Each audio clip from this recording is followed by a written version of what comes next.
Hello everyone. आज उत्तरवर्ती मुगल साम्राज्य का दूसरा भाग, इसमें जो है जो सम्राट छूट गए थे उनके बारे में चर्चा करूंगा। और उसके पहले जो है थोड़ा सा कल की जो है कुछ बातें जो है उसको दोहरा देता हूं, जिससे आप लोग जो है उसको कोरिलेट करके समझ सकें। तो उसमें मैंने बताया था कि बहादुर शाह प्रथम जिसका असली नाम था मुअज्जम, और उसका कार्यकाल जो है 1707 से 1712, और इस कार्यकाल में जो है 1712 में उसकी मृत्यु हो जाती है। और उसके बाद जो है मुगल साम्राज्य में या मुगल दरबार में 4 गुट बन जाते हैं: ईरानी गुट, तुर्कानी गुट, अफगानी गुट और हिंदुस्तानी गुट। पहले तो राजकुमार आपस में लड़ते थे, अब जो है ये गुट जो है वो किंग मेकर बनते हैं, और ये जो है जिसको चाहते हैं वो जो है उसको जो है राजा बनाते हैं, सम्राट बनाते हैं। और इसमें जो है हम लोग देखते हैं कि ईरानी गुट जिसका हेड था, प्रमुख था जुल्फ़िकार अली और मीर बख्शी। इन दोनों मिल करके जो है ये दोनों मिल करके जहांदार शाह को गद्दी पर बैठाते हैं। और इन लोगों ने जो है ईरानी गुट जो शिया ईरान मूल के थे, इन लोगों ने इसको गद्दी पर बैठाया। और वह जो है 1712 से 1713 1 साल का इसका शासन था। और 1 साल के शासन में ही इसको जो है आंतरिक विद्रोह, या ये कह लीजिए कि मुगल जो काल उस समय का चल रहा था, वो समय जो है आंतरिक षड्यंत्र बहुत ज़्यादा था। इसी के कारण जो है आजम का लड़का और उसका पुत्र जो था ये फर्रुखसियर, यह जो है विद्रोह करता है। खजवा के युद्ध में सैयद बंधुओं ने जो है उसकी हत्या करवा दी। सैयद बंधु षड्यंत्र रचते हैं और फर्रुखसियर से मिल करके जहांदार शाह की हत्या करा देते हैं। यह इतिहास में नमक हरामी कही जाएगी। और इतिहासकार इरादत खां जो था, उसने जहांदार शाह को जो है वो लंपट मूर्ख कहा था। और उसके बाद जो है अब जो है फर्रुखसियर का शासन शुरू होता है 1713 से 1719। और यह जो है सैयद बंधुओं की सहायता से गद्दी पर बैठता है। सैयद बंधु किंग मेकर कहे जाते हैं इतिहास में। और सैयद बंधु हिंदुस्तानी गुट था, यह हिंदुस्तान मूल के जो है मुस्लिम लोग थे। और इनका नाम जो है वो था हुसैन अली और अब्दुल्ला और हुसैन अली। ये दोनों सैयद बंधु थे, और इन दोनों ने मिल करके जो है फर्रुखसियर को गद्दी पर बैठाया था। और फर्रुखसियर, मैंने जैसे बताया कि सैयद बंधुओं की सहायता से गद्दी पर बैठा, और बाद में जो है सैयद बंधुओं ने ही फिर षड्यंत्र रचा और इसकी हत्या करा देते हैं। संयद बंधुओं ने फिर जो है षड्यंत्र रचा और फर्रुखसियर को भी मरवा देते हैं। जब फर्रुखसियर भी मारा जाता है तब कोई भी गुट जो है वो कोई भी सम्राट बनने से कतराता है। मुगल साम्राज्य में कोई भी सम्राट बनने से कतराता, उसको डर लगती है कहीं ऐसा न हो कि सम्राट बनना मतलब कि मृत्यु हो जाना। फिर इन संयद बंधुओं को कोई नहीं मिला तो ये अल्पवयस्क जो था रफ़ी उद्दरजात, अल्पवयस्क छोटे उम्र के बच्चे थे और इसको जो है 28 फरवरी से 4 जून 1719 इसको जो है गद्दी पर बैठाते। बहुत सबसे कम कार्यकाल रफ़ी उद्दरजात का था और यह बैठता है। बाद में जो है टीबी से जो है ट्यूबरकुलोसिस से इसकी मृत्यु हो जाती है। फिर संयद बंधुओं ने एक दूसरे रफ़ी उद्दौला को जो है उसको जो है सम्राट बनाते हैं और रफ़ी उद्दौला का कार्यकाल 4 जून से सितंबर 1719, 4 जून 1719 से सितंबर 1719 इसका कार्यकाल था और इसकी मृत्यु जो है 35 से हो जाती है, 35 से इसकी मृत्यु हो जाती है।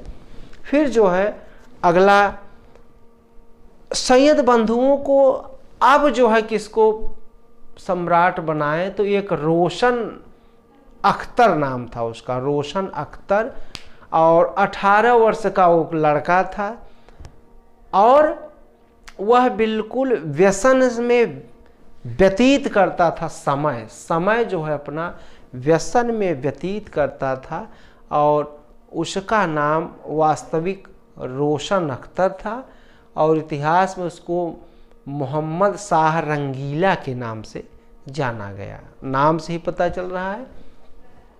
1719 से 1748 इसका कार्यकाल था। 1719 से 1748 इसका टाइम था और संयद बंधुओं ने इसको गद्दी पर बैठाया था। 18 वर्ष की अवस्था थी और इसके कार्यकाल में मुगल साम्राज्य का विघटन बहुत जल्दी से शुरू होने लगता है। जो विघटन था वह बहुत जल्दी से शुरू होने लगता है और इसी के कार्यकाल में जो है संयद बंधु जो है, क्योंकि संयद बंधु वह बहुत परेशान करने लगे थे। संयद बंधुओं के बगैर जो है मुगल साम्राज्य को चलाना कठिन हो गया था। इन्हीं से ऊब करके मोहम्मद शाह रंगीला ने इन संयद बंधुओं की षड्यंत्र कर रच करके इनकी हत्या कराई थी। और इसी के कार्यकाल में नादिर शाह, ईरानी शासक था नादिर शाह, उसका अटैक हुआ है और उसी के बाद जो है एक अफ़गानी शासक या अफ़गानी लुटेरा भी कह सकते हैं, अहमद शाह अब्दाली का भी जो है भारत पर आक्रमण होता है। तो सबसे पहले हम देखते हैं कि विघटन, इसके कार्यकाल में विघटन कैसे होता है। तो इसी के कार्यकाल में अवध राज्य बना जिसकी स्थापना सआदत खां ने की थी और ये सआदत खां और उधर आपका दक्कन में हैदराबाद की स्थापना चिनकिलिच खां ने की थी। फिर उसी के पास जो है कर्नाटक राज्य, मैसूर राज्य, मराठा राज्य और उधर आपका बंगाल राज्य मुर्शीद कुली खां। इस तरीके मुगल साम्राज्य का विघटन जो है वो सबसे ज़्यादा अधिक मात्रा में अचानक जो है वह होने लगता है मोहम्मद शाह रंगीला के कार्यकाल में।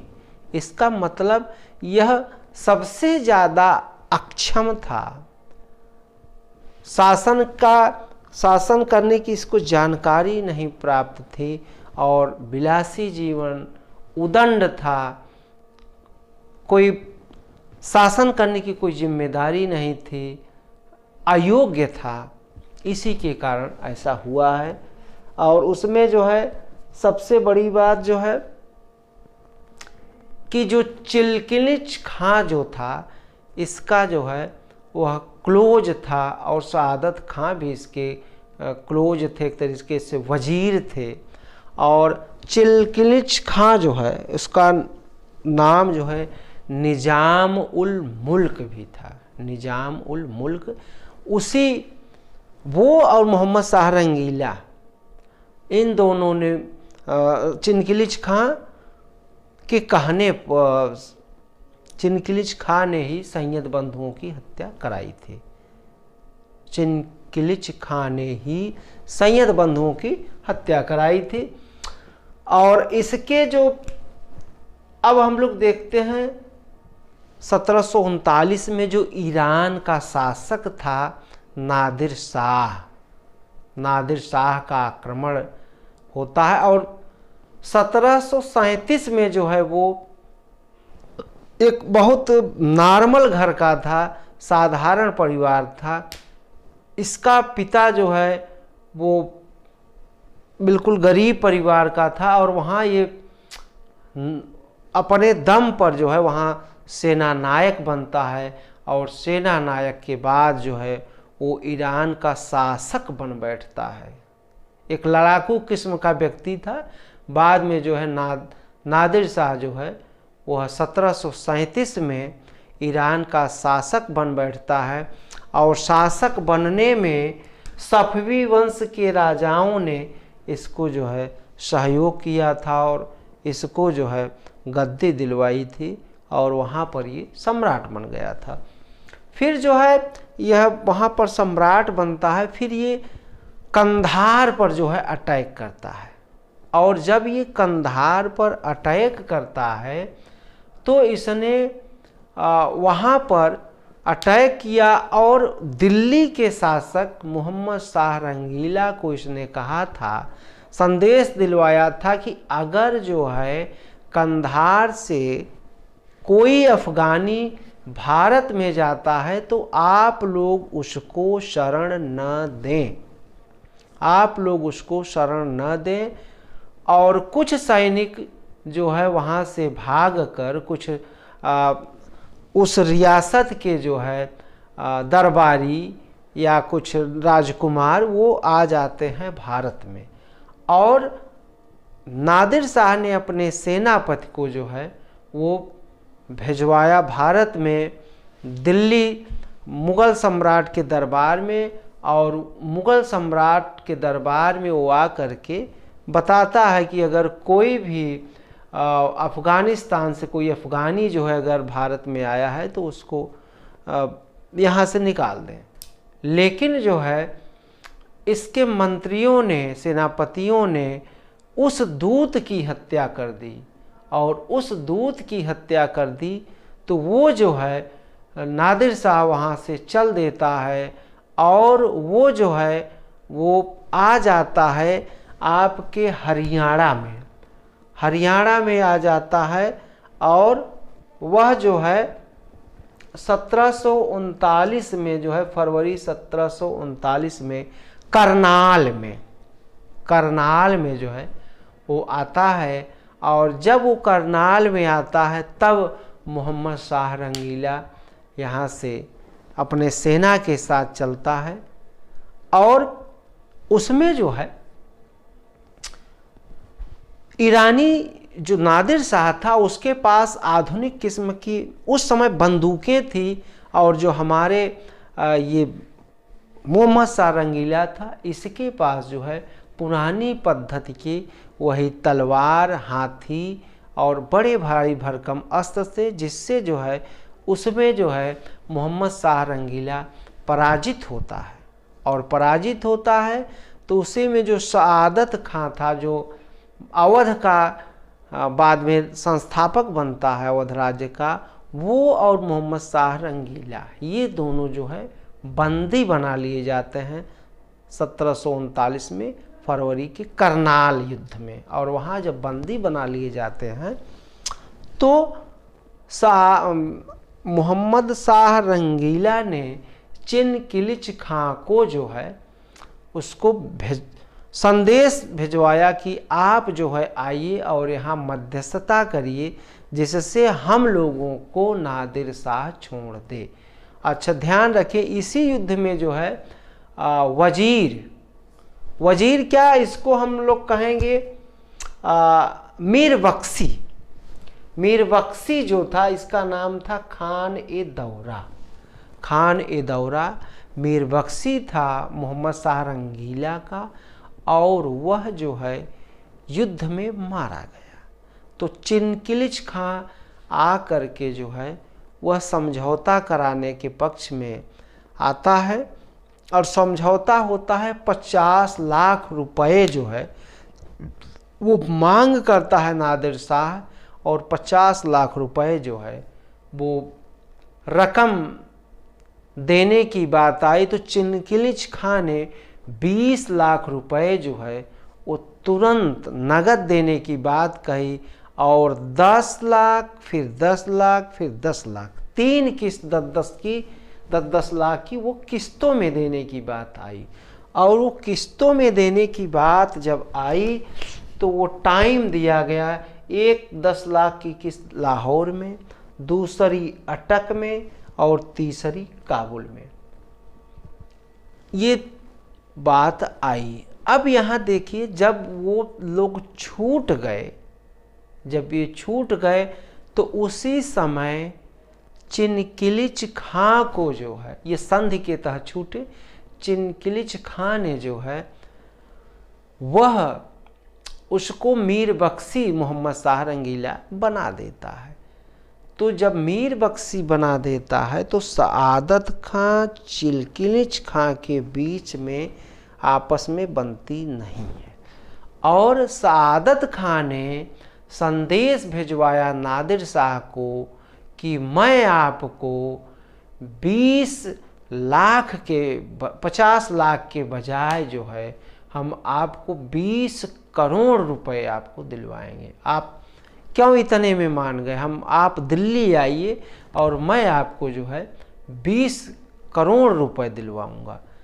तो वो वहाँ से नादिर शाह जो है वो चल देता है और दिल्ली में आता है, और दिल्ली में वो 20 मार्च को जो है वो दिल्ली में आता है। जब दिल्ली में आता है तो यहाँ मस्जिदों में उसके नाम का खुतबा पढ़ा जाने लगा, और उसके नाम पर सिक्के भी डाले गए।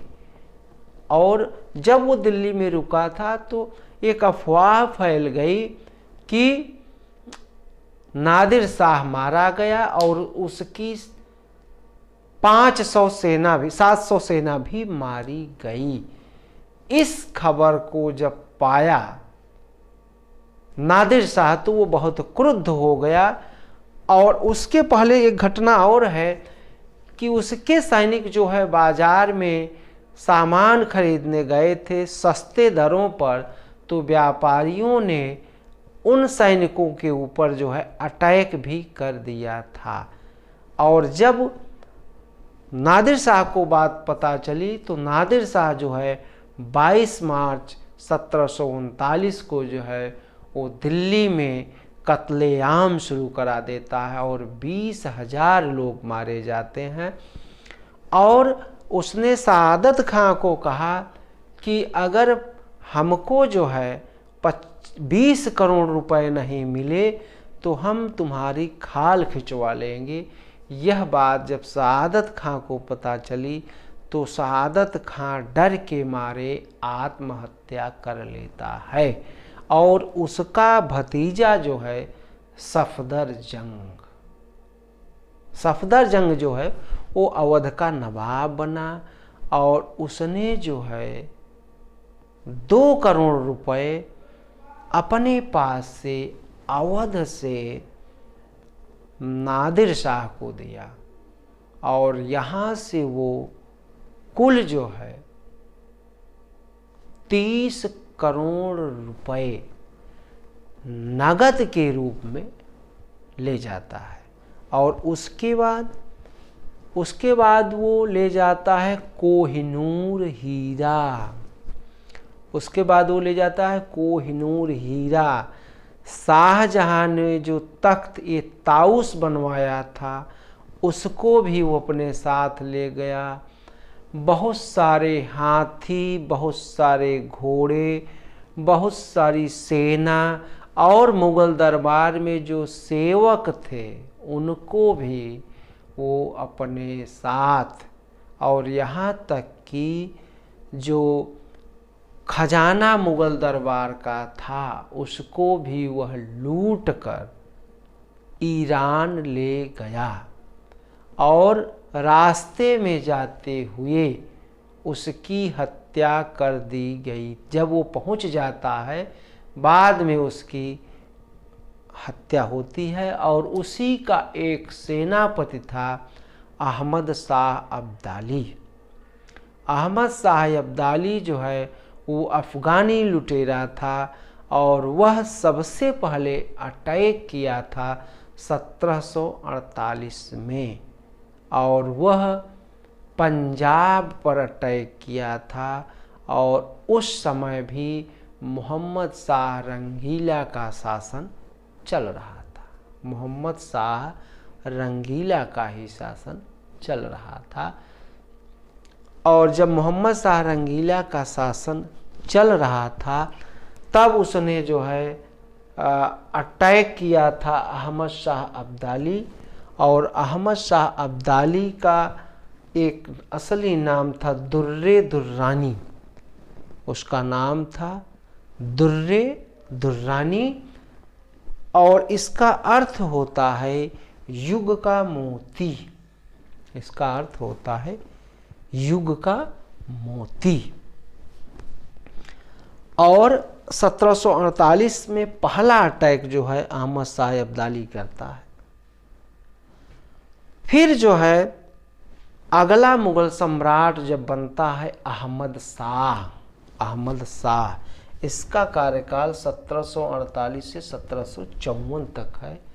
तो उसके कार्यकाल में सबसे ज़्यादा अटैक 7 बार अहमद शाह अब्दाली ने किया था।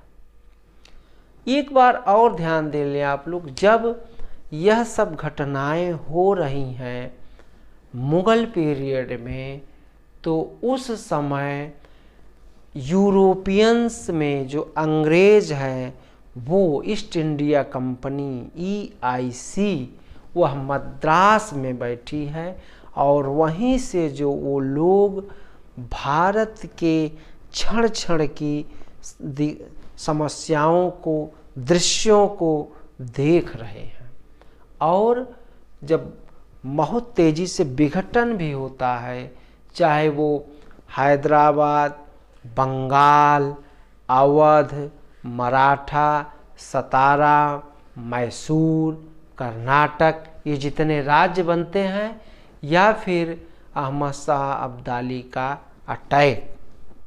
और तृतीय युद्ध पानीपत का जो है वो मराठों के बीच होता है।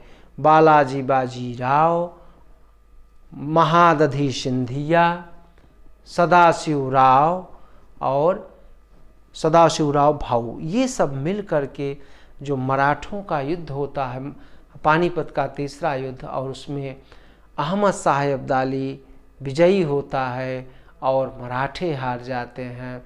और मराठे एक ऐसी शक्ति थे, एक ऐसी ताकत थे कि अगर अंग्रेज़ों को भारत में कोई पछाड़ सकता था, हरा सकता था, तो वो थे मराठे। और जब मराठों की हार हो जाती है तब अंग्रेज़ों को लगा कि अब हम भारत में जो है शासन कर सकते हैं। यह सब सारी बातें जो है आप लोग इसको समझेंगे IAS प्री के हिसाब से, PCS के हिसाब से या अन्य जो एग्ज़ाम है, तो यह वेरी इम्पॉर्टेंट चैप्टर है। और आगे जो है और जो मैं आगे पढ़ाऊँगा तो वो आपको बढ़िया तरीके से आप इसको समझ पाएंगे। एक बार आप लोग इसका स्क्रीनशॉट ले लें।